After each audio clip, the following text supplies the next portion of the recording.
అడవి మామిడి అంటాం దీన్ని, అమృత్ ఫల్ అంటాము. ఈ అమృత్ ఫల్ గురించి వీళ్ళందరికీ పరిచయం చేస్తాం, ఎందుకంటే ఇది rarest fruit of West Bengal అండి. Guys come, family come here. ఇది చూసారా, ఇది అమృత్ ఫల్ అంటారు.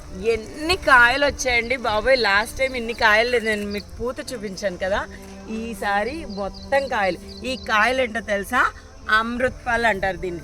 ఇది వెస్ట్ బెంగాల్లో యాక్చువల్లీ ఒక సామెత చెప్తారు, పెళ్లి చూపులకు వెళ్ళిన వాళ్ళకి ఈ అమృత్ ఫల్ పెట్టే పిల్ల కావాలా అమృత్ ఫల్ కావాలంటే అమృత్ ఫల్ని చూస్ చేసుకుంటారంట.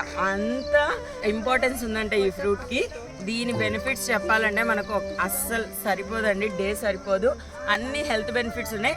అండ్ ఇంకొక విషయం ఏంటంటే ఇది వచ్చేసి పచ్చిగా ఉన్నప్పుడు కూడా చాలా టేస్టీగా ఉంటుందంట, కొబ్బరి లాగా ఉంటుంది. పచ్చిగా కూడా తినొచ్చు, అండ్ మాగిన తర్వాత తింటే చాలా స్వీట్గా ఉంటుందంట. సైజ్ పెద్దగా, దీని సైజ్ వచ్చేసి ఇంకొంచెం మరి కొంచెం మాత్రమే పెరుగుతుందంటండి. సో వీళ్ళకి నెక్స్ట్ టైం ఈ రుచిని కూడా పరిచయం చేద్దాం. చక్కగా పట్టుకొని చూడండి ఇలాగా, అదిగో లాగేసుకొని విమ్లా టేస్ట్ చేసేసింది. అంటే రేంకాయ ఉంటది అలానే ఉందా? అసలు రేంకాయ